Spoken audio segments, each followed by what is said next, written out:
kitab kuning tidak boleh ditinggalkan. Apa artinya tidak meninggalkan kitab kuning itu?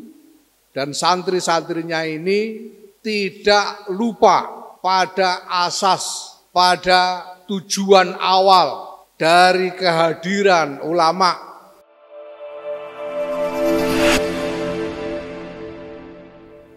Assalamualaikum warahmatullahi wabarakatuh.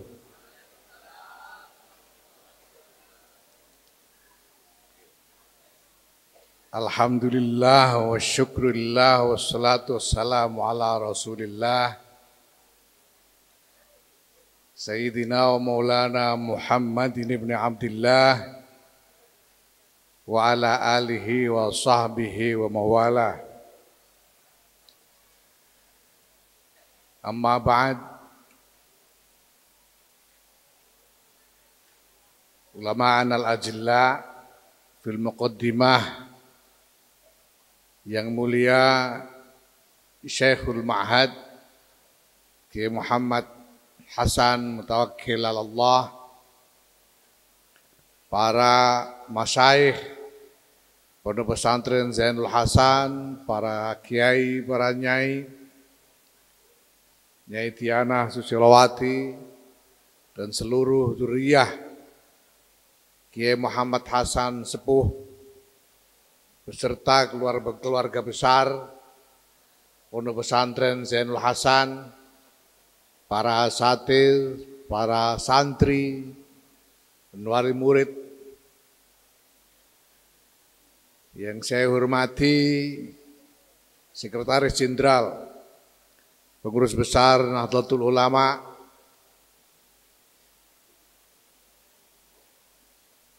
kalau kemarin dapat gelar baru Ustadz, saya ingin mengusulkan gelar yang lebih baru lagi. Grand Syekh Saifullah Yusuf.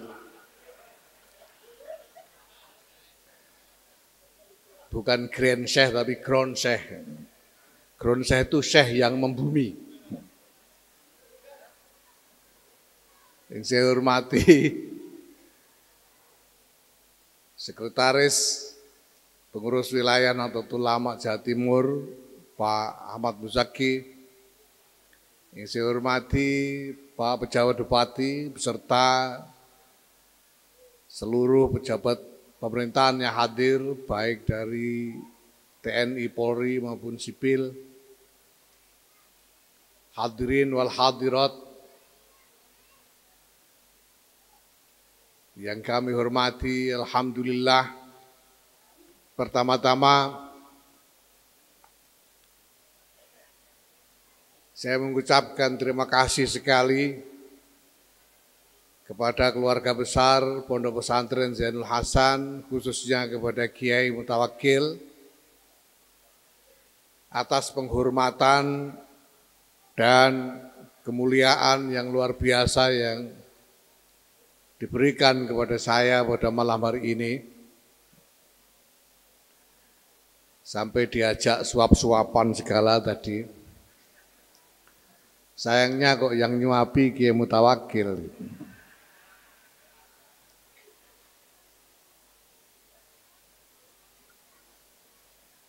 Harusnya dicarikan wakil yang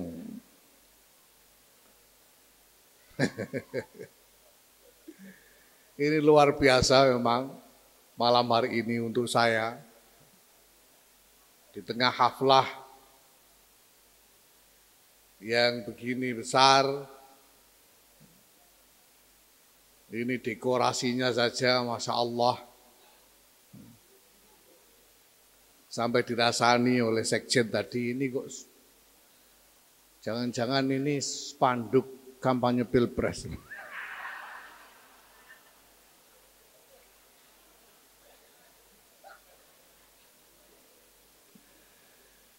Alhamdulillah,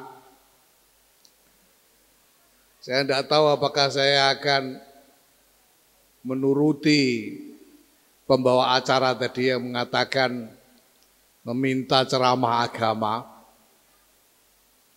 Karena kalau saya sebagai Ketua Umum PBNU memberi ceramah agama itu sebetulnya menyalahi SOP, Standard Operation Procedure. Karena ketua umum itu jabatan organisasi, jabatan manajemen. Karena saya ini ketua umum Tanfidiyah, bukan Syuriah. Jadi tanggung jawab saya tanggung jawab manajerial.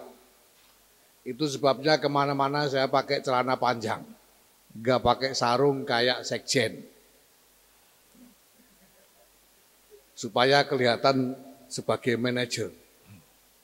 Kalau sekjen ini memang sudah agak lama, suka pakai sarung ke sana kemari, patut diduga punya ambisi untuk nyalon jadi Rois Am.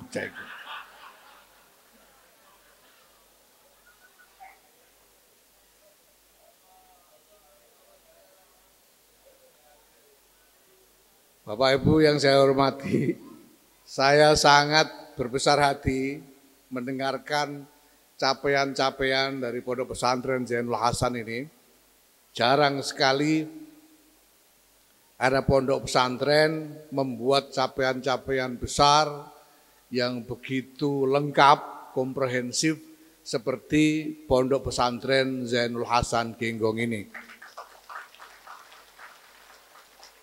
Ini luar biasa. Tapi yang jauh lebih membuat berbesar hati lagi adalah apa yang tadi disampaikan oleh Ketua Divisi Pendidikan, bahwa di Pondok Pesantren Zainul Hasan ini apapun bidang studi yang dijalani oleh santri, dari jenjang awal sampai dengan jenjang akhir, tidak meninggalkan pengajaran kitab kuning. Ini fundamental, ini sangat mendasar. Dan ini Masya Allah bahwa pondok pesantren yang sudah punya perguruan tinggi, punya berbagai macam lembaga pendidikan formal yang beragam, tetap di semua lini pendidikannya tetap tidak meninggalkan kitab kuning. Ini penting, saya sangat berharap bahwa ini juga akan didengar oleh semua pondok pesantren yang lain. Kitab kuning tidak boleh ditinggalkan. Apa artinya tidak meninggalkan kitab kuning itu? Artinya adalah bahwa pondok pesantren, para kiai, dan santri-santrinya ini tidak lupa pada asas, pada tujuan awal dari kehadiran ulama, kehadiran kiai, kehadiran pondok pesantren, yaitu untuk memberikan pendidikan syariah kepada masyarakat, khususnya kepada para anak didiknya. Jadi Bapak Ibu sekalian yang saya hormati, jangan sampai karena ingin mengejar pengembangan yang lebih canggih dari pondok pesantren ini secara kelembagaan, dengan mengembangkan macam-macam bentuk kegiatan baru, mengembangkan lembaga-lembaga modern, jangan sampai dilupakan tujuan dasar dari kehadiran dan keberadaan pondok pesantren, yaitu sebagai pusat pendidikan syariah untuk masyarakat. Karena ini memberikan pendidikan syariah ini adalah wazifah asal dari para kiai-kiai kita. Dari dulu sejak zaman Wali Songo, bahkan sejak pada masa-masa sebelumnya, kehadiran ulama kita di tengah masyarakat adalah untuk mendakwahkan dan mengajarkan, mendidik masyarakat untuk mengikuti, untuk menjalani hidup dengan mengikuti tuntunan-tuntunan agama, tuntunan-tuntunan dari syariah Islam. Maka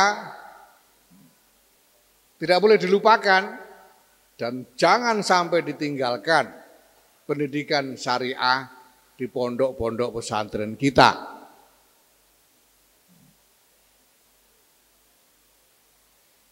Maka kita juga perlu memahami, Bapak Ibu sekalian, karena Nahdlatul Ulama ini adalah jam'iyahnya para ulama. Ulama-ulama yang mengorganisir diri hingga terbentuknya jam'iyah Nahdlatul Ulama ini, maka kita harus paham bahwa keberadaan jam'iyah Nahdlatul Ulama ini adalah untuk syariah. Keberadaan Nahdlatul Ulama ini adalah untuk agama. Maka semua yang dilakukan oleh Nahdlatul Ulama di tengah-tengah masyarakat ini dan semua keputusan-keputusan yang dibuatnya tidak boleh, tidak ada dan tidak boleh yang tidak didasarkan kepada syariah. Semuanya didasarkan kepada pertimbangan syariah. Karena ini adalah perkumpulan dari ulama syariah. Nahdlatul Ulama ini tidak boleh disamakan dengan sekedar perkumpulan arisan tukang ojek misalnya. Atau asosiasi pedagang pasar misalnya. Tidak, Nahdlatul Ulama ini adalah organisasi ulama. Semua keputusan-keputusan, semua langkah-langkah yang dilakukan oleh Nahdlatul Ulama harus didasarkan pada pertimbangan syariah. Sepanjang sejarah Nahdlatul Ulama, dari waktu ke waktu, itulah yang dilakukan oleh para ulama kita, para pemimpin Nahdlatul Ulama. Karena persis dasarnya itu. Yang diundang oleh Hadratus Syekh Kiai Muhammad Hasyim Asy'ari untuk bergabung di dalam jam'iyah ini adalah para ulama syariah. Itu sebabnya beliau di dalam salah satu khutbah iftitah yang kemudian diabadikan menjadi muqaddimah qanun asasi Jam'iyah Nahdlatul Ulama, beliau mengatakan, beliau menyeru, halummu ayyuhal ulama wassadatul atqiya min ahli sunnati wal jamaah min ahli madzahibil a'immatil arba'ah. Itu yang beliau sebut, itu yang beliau tekankan. Dan kalau bicara tentang ahli madzahibil a'immatil arba'ah, itu berarti adalah ahli syariah.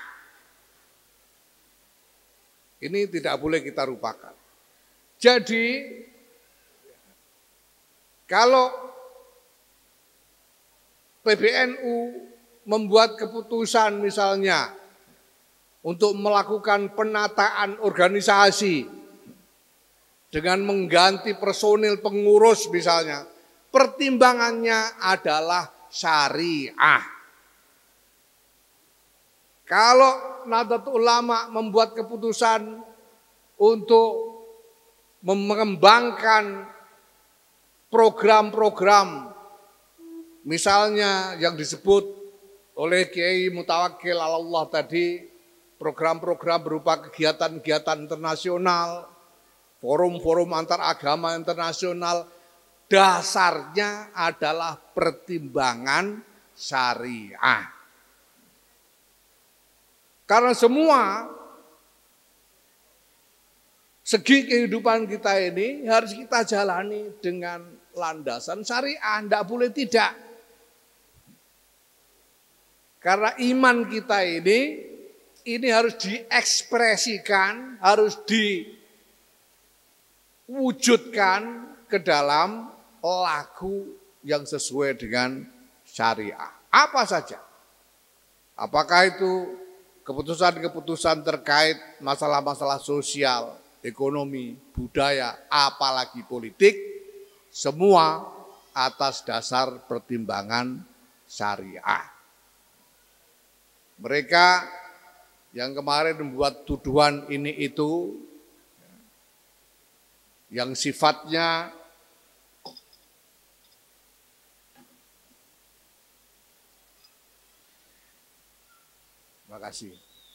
ingin membuat kesan negatif terhadap PBNU, ini karena terdorong oleh kepentingan-kepentingan sesaat dari masing-masing, dan karena mereka yang ngomong itu memang tidak mengerti seluk-beluk pertimbangan syariah itu sendiri. Bapak Ibu yang saya hormati,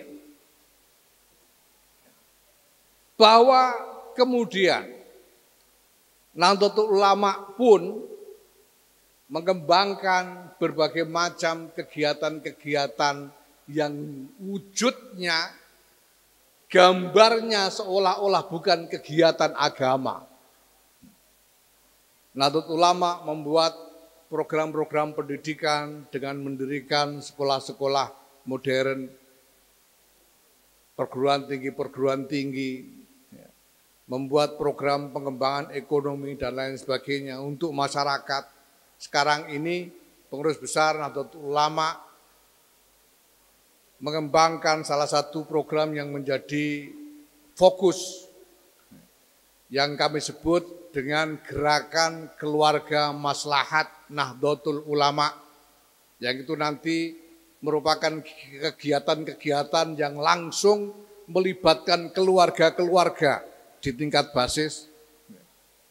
Ini semua yang seolah-olah bukan kegiatan keagamaan karena bukan pengajian, bukan kegiatan dakwah atau istighosah dan lain-lain, tetapi ini bagian dari tanggung jawab keulamaan dari para kiai kita. Kenapa Bapak Ibu? Karena para kiai kita memiliki tradisi yang unik sejak berabad-abad yang lalu, yang berbeda dari tradisi keulamaan di tempat lain. Ada satu wazifah dari para ulama kita yang sudah dibiasakan menjadi wazifah, menjadi adat tradisi selama berabad-abad yang tidak kita temui di tempat lain. Tidak kita temui di Hijaz, tidak kita temui di antara para ulama Mesir dan Afrika Utara, para ulama Persia, tidak kita temui, hanya kita temui dilakukan oleh para ulama di Nusantara ini. Yaitu apa? Bahwa para ulama kita ini selain tekun dalam wazifah berkhidmah kepada ilmu, para ulama juga melakukan fungsi riayatul ummah. Ulama-ulama kita ini dari dulu, walaupun sambil tekun mengajar santri, tidak pernah dan memang selalu terlibat untuk mengasuh, untuk mengelola secara langsung, mengelola masyarakat. Mengupayakan pemenuhan berbagai macam hajat hidup masyarakat sejak dulu. Dengan segala cara yang mungkin, dengan segala kemampuan yang ada. Kalau sekarang ada dokter-dokter Di setiap kecamatan pasti sudah ada dokter yang disediakan oleh pemerintah. Dulu ketika belum ada dokter, dokternya ya kiai. Kiai itu yang menjadi dokter. Bukan hanya dokter manusia, dokter hewan juga kiai. Kalau sekarang ada penyuluh-penyuluh pertanian misalnya, dulu penyuluh pertanian itu juga kiai. Segala macam hajat hidup masyarakat semuanya di bawah tanggung jawab riayah dari para kiai kita. Ini tradisi yang hanya kita temui di Nusantara ini. Tidak kita temui di tempat-tempat lain, dimanapun juga.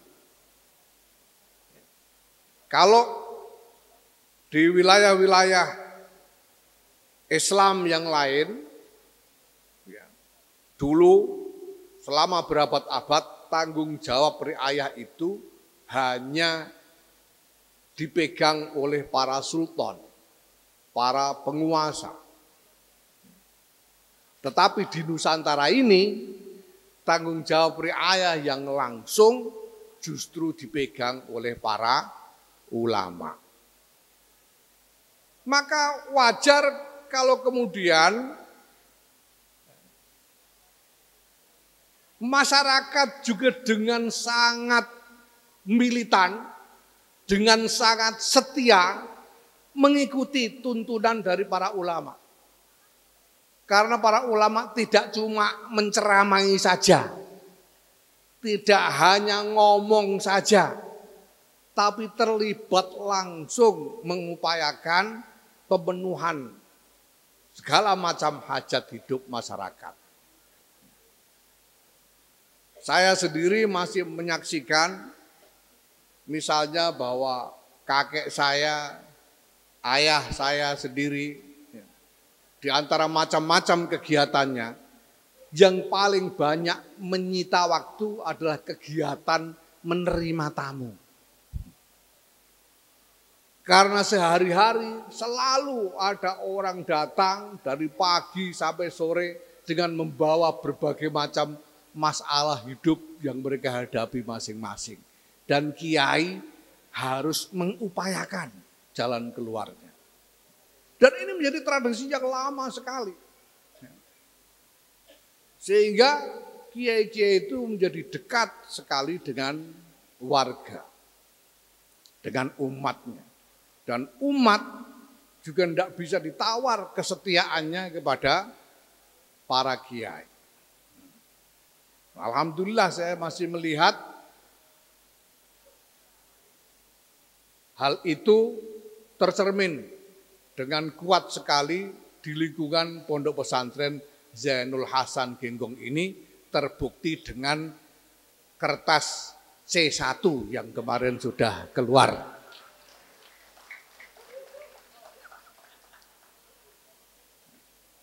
Ini memang wazifah dari para kiai. Dan inilah yang kemudian terus diproyeksikan ke dalam Jam'iyah Nahdlatul Ulama, di samping juga terus dikembangkan oleh masing-masing pesantren di lingkungan Nahdlatul Ulama ini. Jadi kalau Pondok Pesantren Zainul Hasan ini mengembangkan berbagai macam kegiatan, baik pendidikan, lembaga-lembaga pendidikan yang lengkap dan sophisticated dan canggih-canggih semua itu, sampai dengan kegiatan pengembangan ekonomi, sampai dengan pesantren ramah lingkungan dan lain-lain. Ini semua adalah bagian dari wazifah kiai untuk melakukan riayatul ummah. Sementara wazifah khidmah ilmu itu sendiri tidak pernah ditinggalkan. Nah, maka Bapak Ibu sekalian, sudah benar apabila Bapak Ibu para wali santri ini menitipkan putra-putrinya di Pondok Pesantren Zainul Hasan Genggong ini.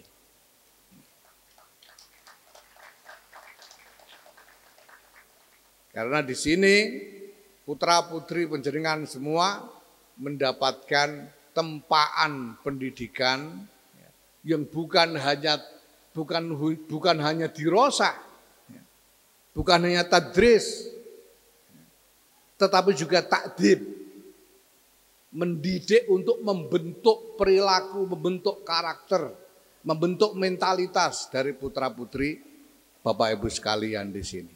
Alhamdulillah. Nah, ada satu elemen yang juga sangat mendasar yang tidak boleh dilupakan, yaitu bahwa pondok pesantren seperti Zaidul Hasan Genggong ini tumbuh tidak hanya berdasarkan pengembangan kegiatan-kegiatan pendidikannya saja, bahkan tidak terutama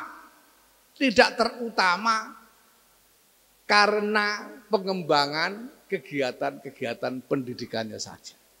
Ada satu elemen yang lebih utama dari itu semua, yaitu elemen apa? Elemen keramatnya kiai. Ini yang santri-santri tidak boleh lupa.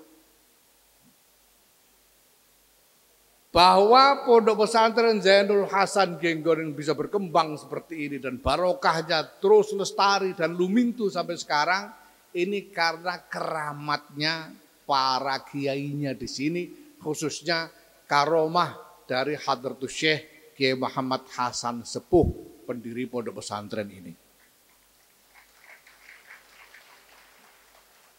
Ini penting, ini harus kita pahami sebagai sesuatu yang paling dasar. Kenapa Bapak Ibu? Karena yang namanya iman itu bukan hanya soal pemahaman akal. Iman itu bukan hanya soal bukti-bukti fisik. Iman bukan hanya sekedar perasaan.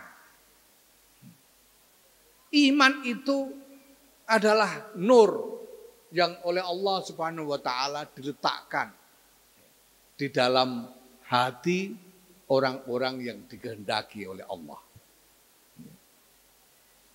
Nah, itu sebabnya Bapak Ibu,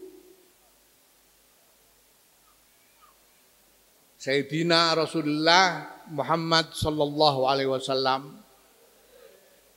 oleh Allah Subhanahu wa taala diumpamakan sebagai sirajam munira.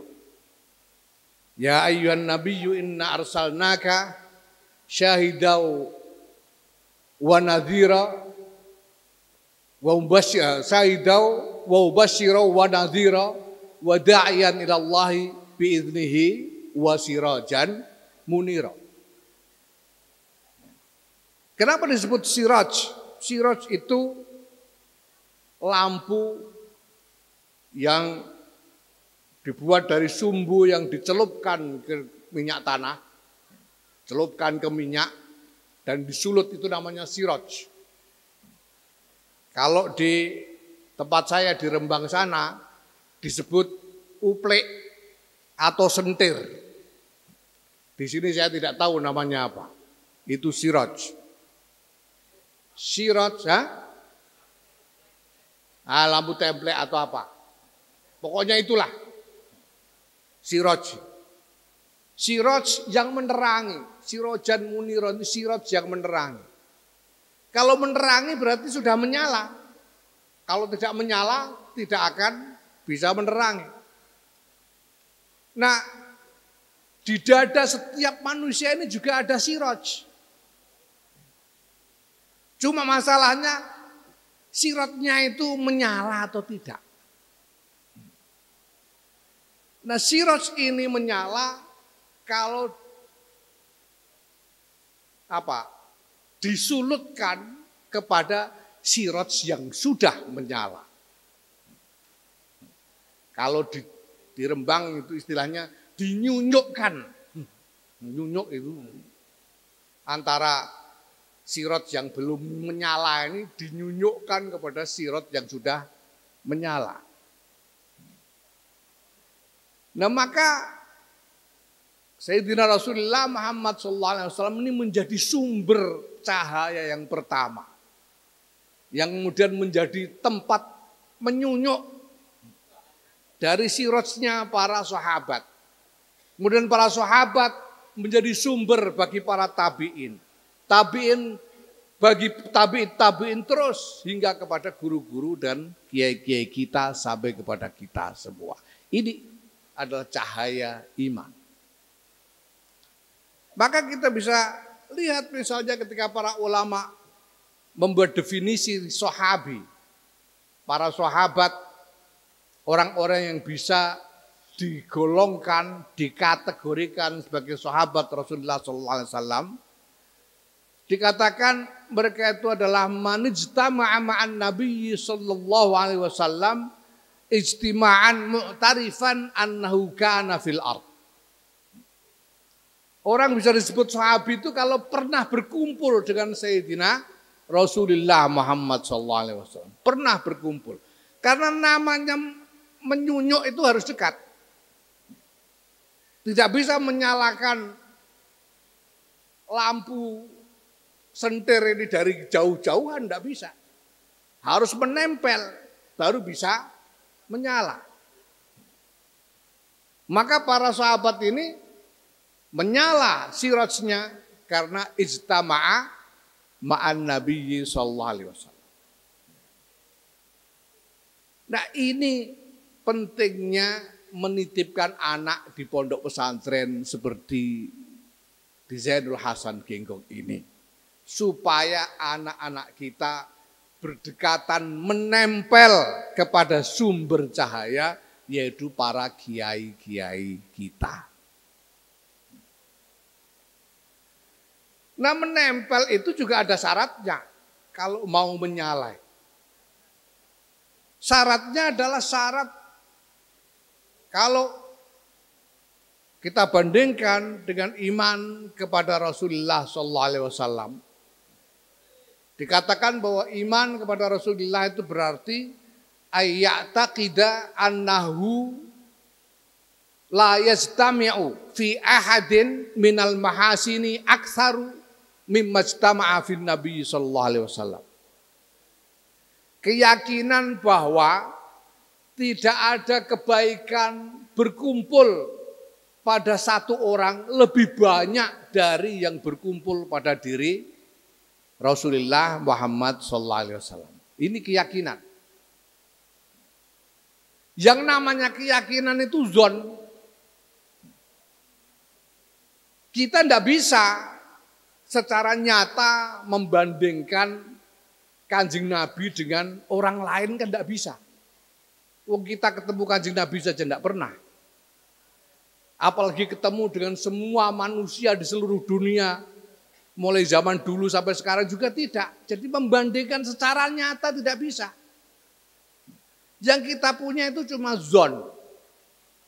Dan iman dalam hal ini berarti husnuzon kepada Sayyidina Rasulullah Muhammad SAW. Kalau tidak ada husnuzon, sedekat apapun, dia tidak akan menyala. Jadi mungkin bisa diumpamakan bahwa husnuzon itu adalah seperti minyak dari lampu itu sendiri. Walaupun didekatkan, kalau tidak ada minyak husnuzon, tidak bisa menyala.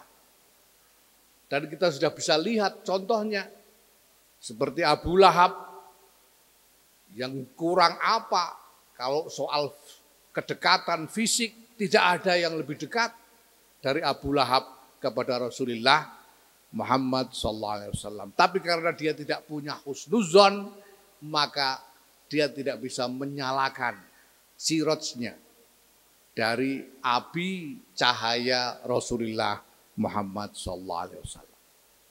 Maka ini penting juga diingat oleh para santri, kalau kalian ingin siraj kalian menyala dari cahaya yang dibawa oleh para kiai, para ulama kalian, kalian harus punya husnuzon kepada kiai.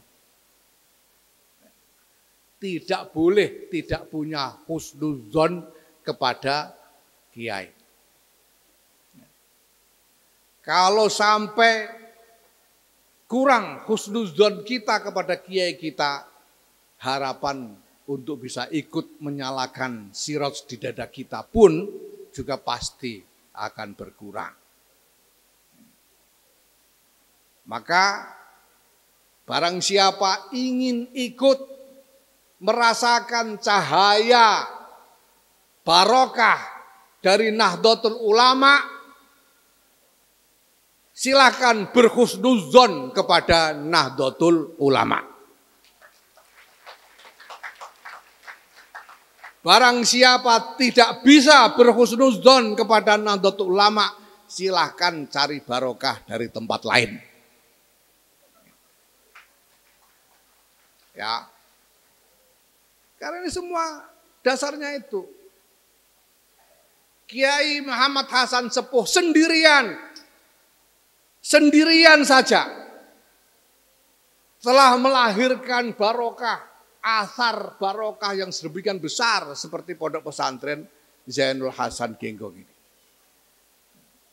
Bayangkan kalau kiai-kiai seperti beliau ini berkumpul semuanya.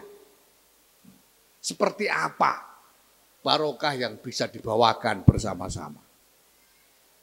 Ada Hadratus Syekh Kiai Muhammad Hashim Asy'ari, Kiai Abdul Wahab Hasbullah, Kiai Bisri Sansuri, Kiai Ridwan Abdullah, Kiai Maksum Lasem, Kiai Abdul Hamid Pasuruan, kiai yang penuh dengan karomah, ashabul karomah semuanya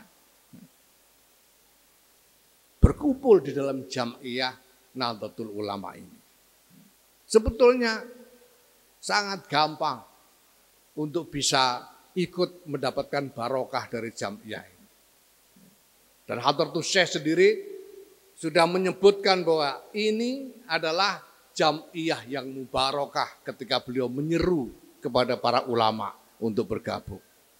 Halummu ila hadil jam'iyah al-mubarakah al-mausumah binahdlatil ulama.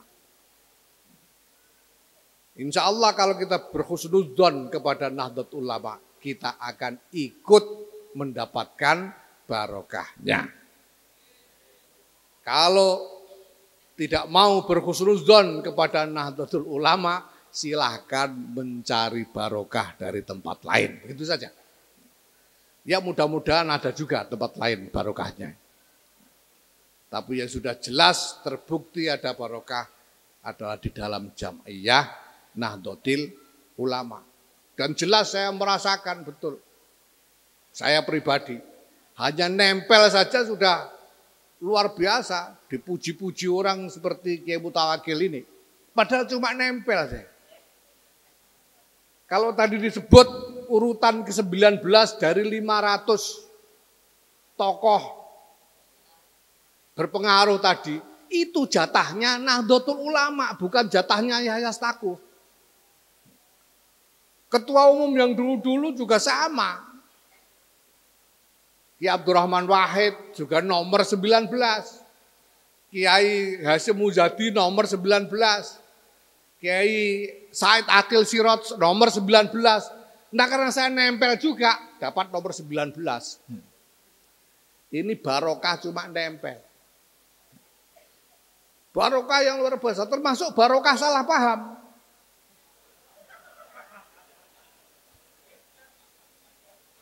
Ya persis seperti Kiai Mutawakil tadi yang mengatakan saya mendapatkan penghargaan Zaid Award. Ya, ini barokah salah paham. Yang betul yang mendapatkan penghargaan Zaid Award for Human Fraternity atau Jaizah Zaid lil ukhuwah al insaniyah itu adalah Nahdlatul Ulama, bukan saya. Yang dapat adalah Nahdlatul Ulama. Ya karena saya ketua umum, jadi saya yang menerima penghargaan di sini tadi. Tapi kan barokah buat saya ini. Mudah-mudahan makin banyak yang salah paham sehingga ya. Terakhir, Bapak Ibu, saya ingin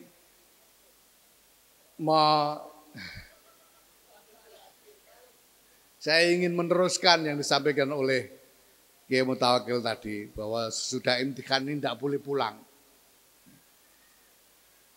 Harus tetap di sini sampai tanggal 10 Ramadan. Saya ingin katakan bahwa memang tidak boleh ada titik henti buat kalian semua, anak-anakku, para santri, di dalam menyusu, mengambil barokah manfaat dari para kiai kita ini sampai kapanpun. Karena kalian, sejak kalian menyerahkan diri untuk mengabdi, untuk dididik oleh para kiai di Pondok Pesantren Zainul Hasan ini, kalian sebetulnya sudah menjadi kitabnya para kiai.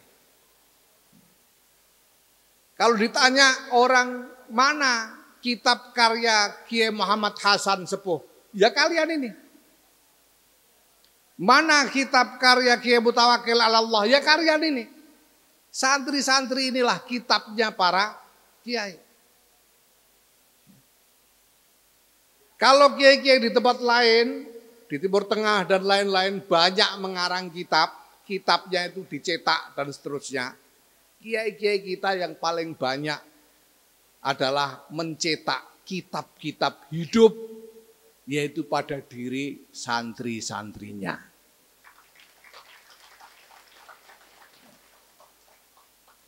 Maka selama-lamanya kalian tidak bisa dan tidak boleh memisahkan diri dari ikatan hubungan, dari ribat kepada kiai-kiai, guru-guru kalian di pondok pesantren ini. Kiai-kiai kita ini walaupun mungkin tidak sebanyak kiai-kiai dari tempat lain, dari Timur Tengah, ulama dari Timur Tengah di dalam karya tulis-tulisnya, bukan berarti kalah alim, bukan berarti kurang kapasitasnya dibanding ulama tempat lain, tidak. Tapi karena kiai-kiai ini menghabiskan waktunya untuk mencetak kitab-kitab hidup, yaitu pada diri santri dan umat yang berada di bawah riayahnya.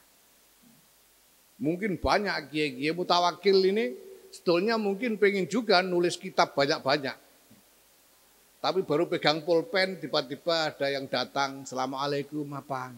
Anak saya sakit, Yai, minta suwuknya." Tahu mau nulis lagi, ada orang lain datang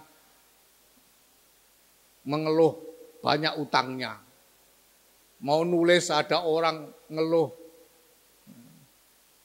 sawahnya kena wereng. Mau nulis lagi, datang orang nanya nomor, maksudnya nomor pilpres misalnya itu.